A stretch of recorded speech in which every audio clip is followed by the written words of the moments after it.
A very good morning, students. In today's class, we are going to discuss oblique asymptotes of general algebraic curve. General algebraic curve means an equation of the form a naught y की power n plus a1 y की power n minus 1 x means y की power अब decrease होती जाएगी और x की power increase होती जाएगी.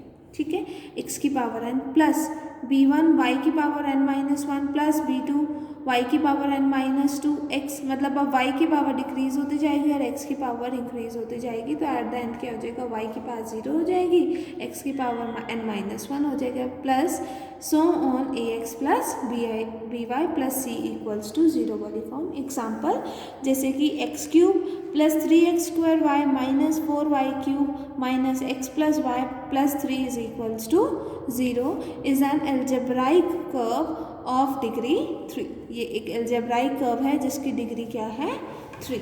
Is it right. अब इसके ऑब्लिक एसिम्प्टोट्स निकालने के लिए जो हमारे पास वर्किंग रूल है, it is given below. Let us discuss that. Working rule में क्या है, in the highest degree term put x is equals to 1 and y is equals to m and obtain phi n m. ठीक है, तो मतलब यहाँ पर n की वैल्यू क्या है, 3. तो हाईएस्ट डिग्री टर्म कौन सी होगी, एक ये वाली होगी, एक ये वाली होगी और एक ये वाली होगी. फाई n की वैल्यू 3, m को ऑब्टेन करने के लिए आपको x को 1 पुट करना पड़ेगा, y को m. तो x को 1 पुट करोगे, y को m, तो आपके पास ये आ जाएगा. Is it right girls. ठीक है, then in the next highest degree term again put x is equals to 1 and y is equals to m. मतलब n इज इक्वल्स टू 3 तो हाईएस्ट डिग्री टर्म होगी. उसके बाद कौन सी हाईएस्ट डिग्री टर्म है, n इज इक्वल्स टू 2 वाली. और यहाँ पर n इज इक्वल्स टू 2 वाली कोई भी टर्म नहीं है, तो आपके पास क्या आ जाएगा, phi 2m is equals to 0. ठीक है, फिर उससे नेक्स्ट हाईएस्ट डिग्री टर्म मतलब n इक्वल टू 2 के बाद n इक्वल टू 1 आएगा तो n की वैल्यू 1, तो फाई 1m क्या होगा, फर्स्ट वाली डिग्री में आप क्या पुट करोगे, x को 1 y को m, तो क्या आ जाएगा minus 1 plus m. Is it right. ठीक है, एंड सो ऑन, यही लिखा हुआ है. In the highest degree terms put x is equals to 1 y is equals to m and obtain phi n m. And then in the next highest degree term again put x is equals to 1 y is equals to m to obtain phi n minus 1 m and so on. पहले हमने यहाँ पर भी ऐसे ही करा ना, पहले phi 3m find करा, ठीक है, फिर phi 2m फाइंड करा, फिर phi 1n फाइंड करा and so on. Is it right girls. अब हमें m की वैल्यू निकालने के लिए हम क्या करेंगे, इसको 0 के इक्वल इक्वेट करेंगे. 1 plus 3m minus 4m cube को किससे इक्वेट करेंगे, 0 से. तो वही लिखा हुआ है. Then solve phi n m is equals to 0, then roots से m1 m2 are the slopes of the asymptotes. मतलब जब मैंने इस फाई 3m को 0 करा तो मेरे पास m की 3 वैल्यूज आ गई. अब यहाँ पर मैंने जनरल फॉर्म लिया हुआ तो मैंने लिख दिया कि m1 m2 with are the slopes of the asymptotes. अब अगर मेरे पास लेट इट बी, जो m की वैल्यू है let it be a b c I, ठीक है, मतलब डिफरेंट आई, तो मतलब रिपीटेड रूट्स नहीं है. अगर नॉन रिपीटेड रूट्स हैं तो हमारे पास c की वैल्यू क्या होगी, minus of phi n minus 1m divided by phi n dash n. जो अभी मैंने एग्जांपल डिस्कस करा था उसमें मेरे पास 3 डिग्री की पॉलिनोमियल थी, तो अगर उसमें 3 रूट्स आए हैं तो c की वैल्यू क्या होगी, minus of phi 2m divided by phi 3 dash m. मतलब आपके पास फाई 3m की वैल्यू पता है आपको, आप उसका डेरिवेटिव निकालोगे और उसमें जो m के कॉरस्पॉन्डिंगली आप कर रहे हो, जैसे m is equals to a के लिए आप कर रहे हो तो m is equals to a के लिए सॉल्व करोगे. ठीक है, तो रिक्वायर्ड एसिम्प्टोट्स क्या हो जाएंगे, क्योंकि हमने रूट्स क्या लिए थे, m1 m2 m3, तो उसके कॉरस्पॉन्डिंगली हमने c1 c2 c3 निकाला, तो मेरे पास एसिम्प्टोट्स क्या हो गए, y is equals to m1x plus c1, y is equals to m2x plus c2 and so on. अब एक केस आता है कि अगर सपोज करो, जो मैंने एग्जांपल लिया है a b c उसके रूट्स आ रहे हैं, तो सपोज करो a तो नॉन रिपीटेड है, ठीक है, सपोज करो b और c इक्वल हो जाए तो मतलब ये रिपीटेड रिपीटेड रूट्स हो गए, और रिपीटेड रूट्स हो जाते हैं मतलब ये केस कौन सा हो गया, it is an case of parallel asymptotes. अगर पैरेलल एसिम्प्टोट्स हैं तो उसमें हम सी की वैल्यू कैसे फाइंड करेंगे, let us see that. Next comes case of parallel asymptotes if any root से m1 इज रिपीटेड ट्वाइस। हमने यहाँ पर जनरल केस में जो रूट्स कंसिडर करे थे वो क्या क्या करे थे, m1, m2, m3 and so on. तो अब बोला है कि इफ एनी रूट से m1 is repeated twice then find c from the equation. c कैसे फाइंड होगा, c square by 2 factorial 5n double dash m plus c 5n minus 1 derivative m plus 5n minus 2m is equals to 0। तो ये हमारे पास एक polynomial बन जाएगी इन c of degree 2। तो यहाँ से हमारे पास दो वैल्यूज c की आ जाएंगी। ये तो एक केस था कि अगर देखो नॉन रिपीटेड रूट्स हो, सपोज करो a b c तीनों ही नॉन रिपीटेड रूट्स हैं, तो हम m इक्वल टू a के लिए ये वाली वैल्यू फाइंड आउट करेंगे, m is equals to b के लिए भी ये वाली वैल्यू फाइंड आउट करेंगे, and m is equals to c के लिए भी ये वाली वैल्यू फाइंड आउट करेंगे। सेकेंड केस क्या आता है कि m a है, रूट्स जो है और b और c है, और b और c हमारे पास क्या है, इक्वल। तो m इक्वल टू a के लिए तो हम यही वैल्यू फाइंड करेंगे, पर b और c में क्योंकि दोनों इक्वल हैं तो ये वाला केस डिस्कस होगा। ठीक है, अब थर्ड केस क्या आता है कि सपोज करो मेरे पास जो तीनों ही रूट्स आई हैं वो तीनों ही रूट्स a a आए हैं, तो मतलब तीन रूट्स जो आए वो तीनों ही इक्वल आए, तो उस केस में जो c की वैल्यू होगी it would be equals to c cube by 3 factorial 5n triple derivative m plus c square by 2 factorial 5n minus 1 double derivative plus c 5n minus 1 derivative plus 5n minus 3 is equals to 0। ये हमें क्या दे देगा, 3 values of c। Is it right girls. Next हमारे पास आता है कि अगर किसी केस में 5n डैश m 0 हो जाता है but 5n minus 1m is not equals to 0 then there is no asymptotes corresponding to that value of m। क्योंकि अगर हम नॉन रिपीटेड का केस देखते हैं तो c की वैल्यू क्या है मेरे पास, c is equals to minus और 5n minus 1m divided by 5n dash m। तो अगर डिनोमिनेटर वाली टर्म 0 हो गई तो हम कहेंगे कि हमारे पास ऐसा कोई एसिम्प्टोट नहीं है corresponding to that value of m, क्योंकि हम इस वाले केस में m is equals to a के लिए कर रहे थे। अगर सपोज करो 5n डैश एट a 0 आ जाता है तो इस पॉइंट के कॉरेस्पॉन्डिंगली मेरे पास कोई भी वैल्यू एसिम्प्टोट नहीं होगा। ठीक है, इज इट राइट गर्ल्स। यहाँ से हमारा वर्किंग रूल कंप्लीट होता है। Let us see some questions. Question number 1 is find all the asymptotes of the following curve. Curve क्या है, x cube plus 3x square y minus 4x cube minus 3 minus x plus y plus 3 is equals to 0। तो अब यहाँ पर मेरे पास n की value क्या आई, 3 आई। ठीक है, तो एसिम्प्टोट्स निकालने हैं तो पहले हम हॉरिजॉन्टल एसिम्प्टोट्स देखेंगे, फिर हम वर्टिकल एसिम्प्टोट्स देखेंगे, फिर उसके बाद हम क्या देखेंगे, oblique asymptotes. Now asymptotes parallel to x axis क्या निकालते हैं, equating the coefficient of highest power of x equals to 0। तो यहाँ पर क्या है, the coefficient of highest power of x क्या है, constant. Since the coefficient of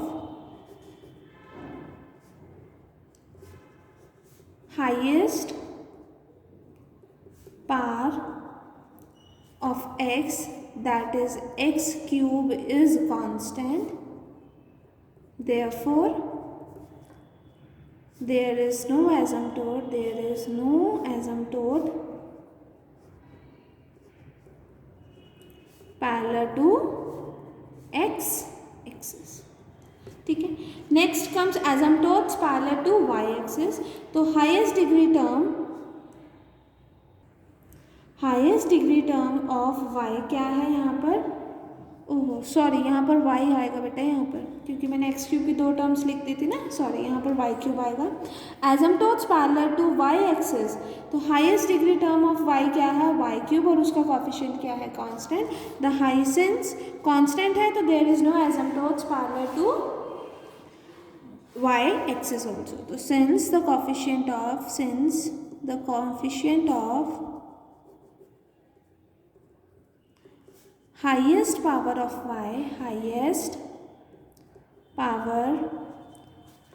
y that is y cube is constant क्यों है, क्योंकि क्या आ रहा है, -4। तो therefore there is no asymptote parallel to y axis. Is it right girls? Next हमारा क्या स्टेप है? ऑब्लिक एसिम्प्टोट्स का।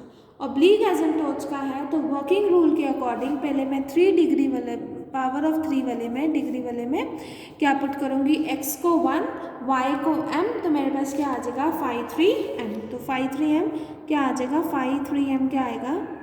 x को 1, तो x को 1 पुट करूँगी तो 1 का cube plus 3m minus 4m cube, तो मेरे पास 5 3m की वैल्यू क्या आ जाएगी? 1 plus 3m minus 4m cube. फिर उसके बाद सेकेंड वाले टर्म में जब हम सेकेंड डिग्री टर्म में यहाँ पर इक्वेशन कर्व की इक्वेशन में देखो कोई भी सेकेंड डिग्री टर्म नहीं है, तो इसका मतलब मेरे पास टर्म वो क्या होगी?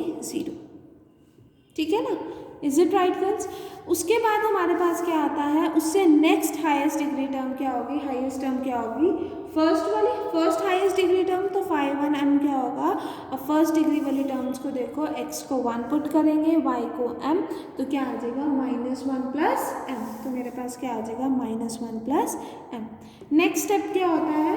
स्लोप्स ऑफ एसिम्प्टोट्स फाइंड करने के लिए मैं क्या पुट करती हूँ? 5 3m इज इक्वल्स टू 0। तो slopes of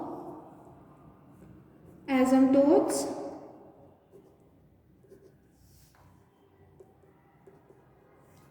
are real roots of equation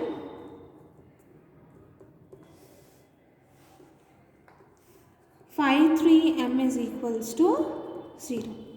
Is it right girls? That is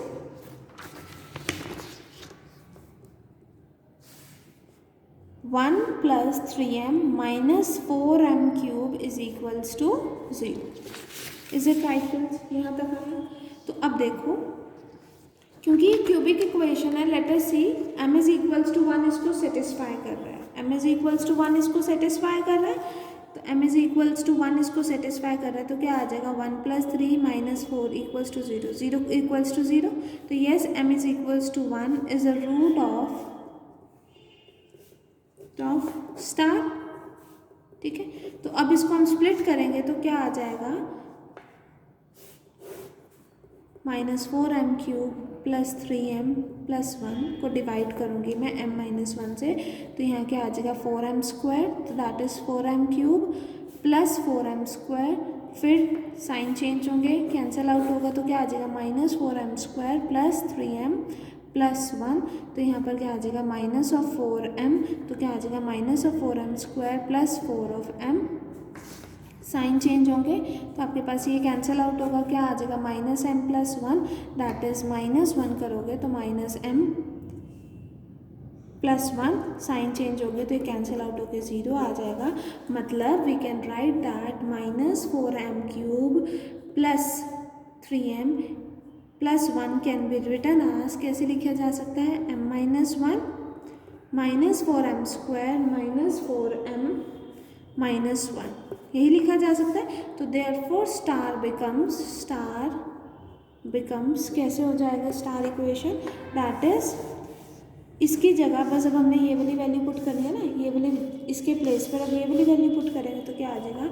m minus 1 minus 4m square minus 4m minus 1 is equals to 0, तो इसका मतलब m minus 1 is equals to 0, या फिर minus 4m square minus 4m minus 1 is equals to 0, मतलब 4m square plus 4m plus 1 is equals to 0। ये क्या बन रहा है? 2m प्लस 1 का होल स्क्वायर, तो यहाँ से क्या आएगा? m इज इक्वल्स टू 1 और यहाँ से 2m प्लस 1 इक्वल्स टू 0, तो यहाँ से क्या आ जाएगा? m is equals to -1/2 and m is equals to -1/2। तो हमारे पास m की वैल्यूज़ क्या आ गई? 1 एंड फिर -1/2 एंड -1/2, मतलब 1 के लिए तो ये नॉन रिपीटेड रूट है, 1 इज़ नॉन रिपीटेड रूट, और ये दो क्या हो गए? These are repeated roots. ठीक है ना? तो इसका मतलब इसके लिए मेरे पास c की वैल्यू अलग निकलेगी और इसके लिए मेरे पास c की वैल्यू अलग निकलेगी। तो इस वाले केस के लिए फॉर नॉन रिपीटेड रूट्स सी की वैल्यू मेरे पास क्या होती है -5n-1m 5n डैश m, क्योंकि यहाँ पर मेरे पास n की वैल्यू 3 है तो यहाँ क्या आ जाएगा -5 2m divided by 3 dash m। ठीक है, तो हमें किसके लिए फाइंड करना है, m इज इक्वल्स टू 1 के लिए। Is it right girls? ठीक है, तो अब आप क्या करोगे, 3 डैश m निकालोगे तो 3m क्या था आपके पास, 3m was -4m³ plus 3m plus 1, तो 3 डैश m क्या हो जाएगा आपके पास -12m² प्लस 3। तो अगर आप 3 डबल डेरिवेटिव निकालते हो तो इट इज़ -24m। तो अगर मैं for m is equals to 1, मैं c की वैल्यू निकाल रही हूँ, c is equals to -2m divided by 3 dash m। तो ये देखो 2m तो हमारे पास 0 ही था, क्योंकि सेकेंड डिग्री वाली टर्म कोई थी ही नहीं इक्वेशन में, क्योंकि हमारे पास इक्वेशन क्या थी, x³ plus 3x² minus 4y³ minus x plus y equal to 3 equal to 0, यही थी ना इक्वेशन, प्लस 3 इक्वल्स टू 0। अब इसमें कोई सेकेंड डिग्री वाली टर्म ही नहीं है तो वो 0 डिवाइडेड बाय 3 डैश m, तो मतलब 0 डिवाइडेड बाय समथिंग है 0, तो मतलब m इज इक्वल्स टू 1 के लिए c की वैल्यू क्या हुई 0। तो इसके कॉरस्पॉन्डिंगली मेरे पास एसिम्प्टोट क्या निकलेगा, mx प्लस c वाला, तो y m की value 1, x as it is, c की वैल्यू 0, तो y is equals to x is the asymptote for non repeated roots. ठीक है, now for m is equals to -1/2, क्योंकि ये रिपीटेड रूट है तो c की वैल्यू कैसे निकलेगी, रिपीटेड रूट है तो c की वैल्यू कैसे निकलेगी, c क्या है हमारे पास, क्या आएगा c²/2 factorial 5n double derivative m plus c 5n-1 dash m plus 5n-2m is equals to 0। ठीक है, तो अब यहाँ पर n की जगह 3 आ जाएगा तो यहाँ 2 हो जाएगा, तो यहाँ पर 1 हो जाएगा। ठीक है, अब ये टर्म तो मुझे पता है 0 ही होगी, क्यों, क्योंकि 2m ही 0 है तो उसका डेरिवेटिव भी 0 होगा, तो यहाँ क्या आ जाएगा c²/2 फैक्टोरियल।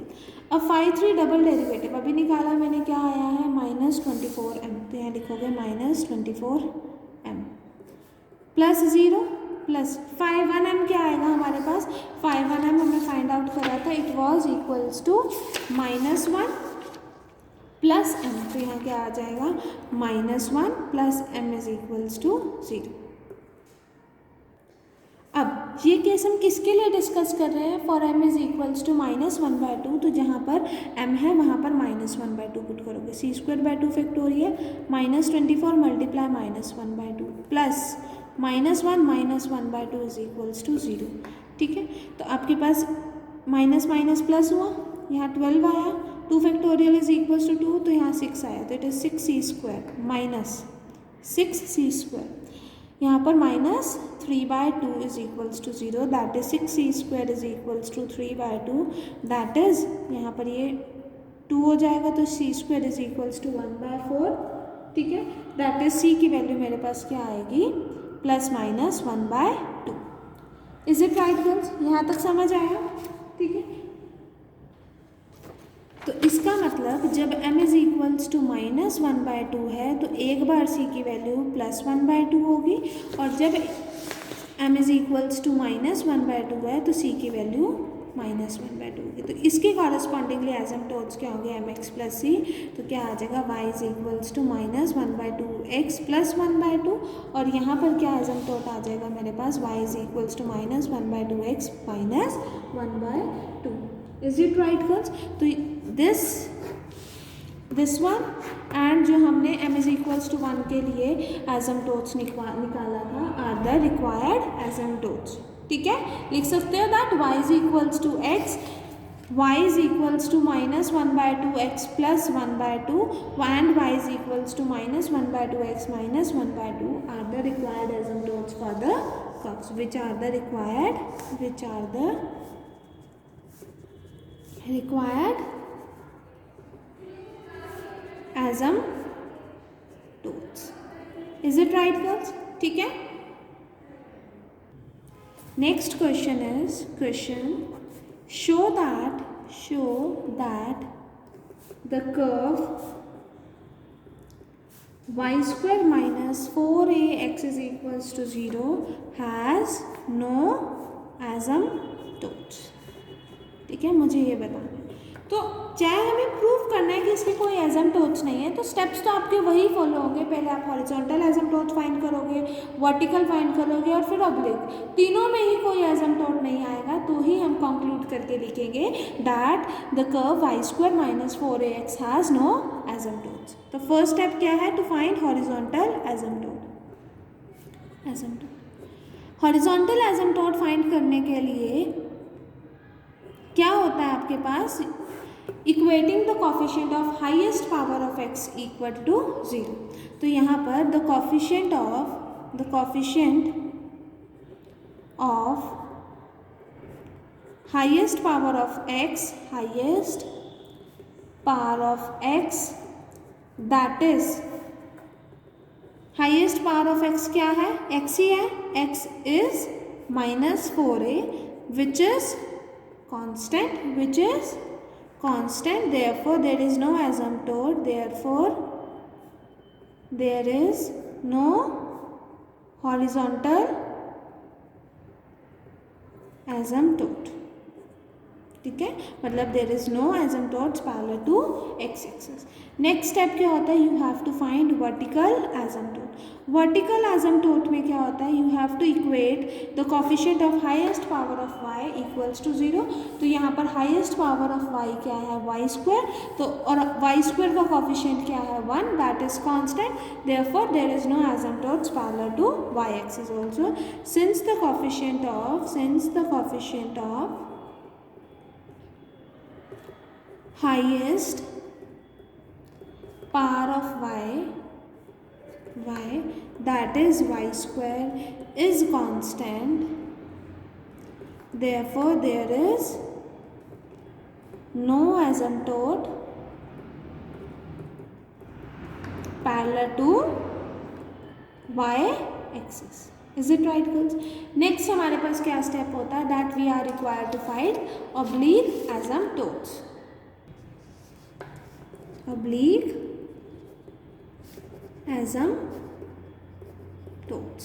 ठीक है, कर्व क्या हमारे पास? y square minus 4ax is equals to 0. तो हाईएस्ट पावर क्या हुई? n. 2, दैट इज n की वैल्यू क्या हुई? 2. तो इसका मतलब सबसे पहले मैं क्या फाइंड करूँगी? 5/2m. मतलब 2 डिग्री वाली टर्म्स में आप x को 1 और y को m पुट करोगे. तो 2 डिग्री वाली टर्म एक ही है तो क्या आ जाएगा? m square. उसके बाद नेक्स्ट हाईएस्ट डिग्री टर्म कौन सी होगी? 2 के बाद 1 होगी. तो 5/1m मतलब फर्स्ट डिग्री टर्म है x को 1 और y को m. तो एक ही टर्म है दैट इज माइनस 4ax. तो क्या आ जाएगा? Minus of 4a. उसके बाद to find slopes of asymptotes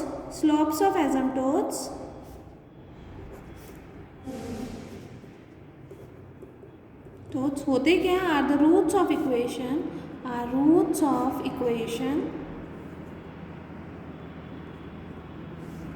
5/2m is equals to 0. तो इसका मतलब m square is equals to 0, मतलब m की वैल्यू क्या हो गई? 0,0. Is it right girls? ठीक है, इसका मतलब हमारे पास जो एसिम्प्टोट्स निकलते हैं they are of the form y equals to mx plus c. तो अगर m 0 हो गया तो y इक्वल टू c. मतलब ये तो कैसे एसिम्प्टोट्स आ गए? अभी तो हमने c की वैल्यू फाइंड नहीं करी. अगर हम फाइंड करेंगे लेट इट बी तो वो y इक्वल टू c ले लेते हैं, बाद में हम फाइंड कर लेंगे. तो y इक्वल टू c किस फॉर्म के आ रहे हैं? It corresponds to the asymptotes parallel to x axis. यही है ना? बट हमें पता है, but we know that there is no asymptote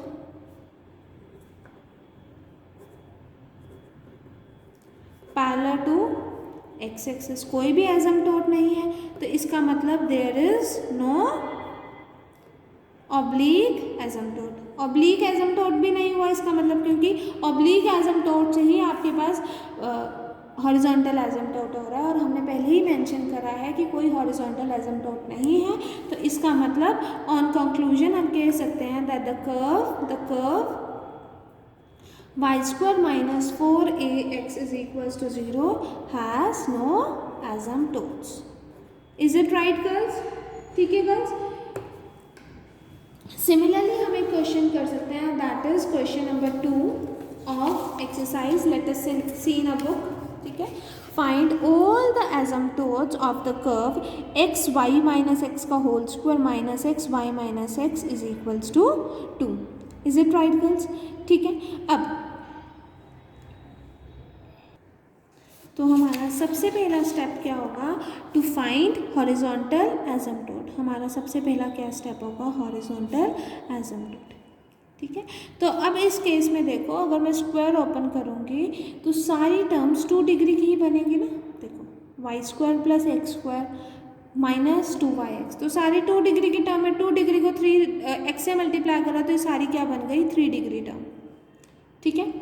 अब minus x y minus x, y को x से करो तो भी 2 डिग्री टर्म, x को x से करो तो भी 2, तो ये भी 2 डिग्री टर्म्स बन गई, ठीक है। तो इसका मतलब हम ब्रैकेट नहीं भी ओपन करेंगे तो हमारा काम चल जाएगा, ठीक है ना।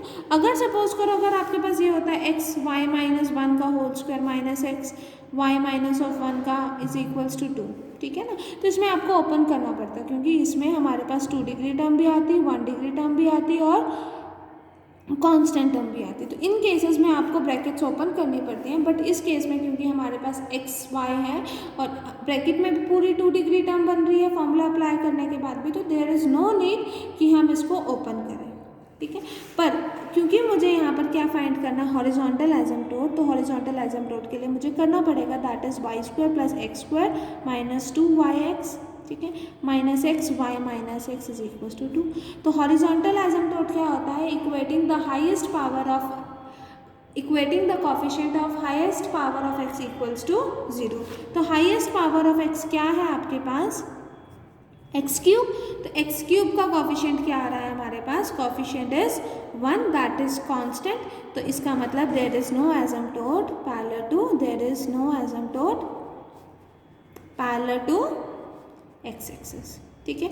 नेक्स्ट हमारा स्टेप होता है वाई एक्सिस के लिए, मतलब हमें क्या फाइंड आउट करना है, वर्टिकल एसिम्प्टोट। मतलब इसमें क्या होगा, equating the coefficient of highest power of y equals to 0, और हाईएस्ट पावर ऑफ y क्या है हमारे पास, वाई स्क्वायर, ठीक है। तो वाई स्क्वायर का कोफिशिएंट क्या आ रहा है मेरे पास, दैट इज x, तो इसको 0 करोगे तो ये हमारे पास क्या बन जाएगा, it is an vertical asymptote, ठीक है।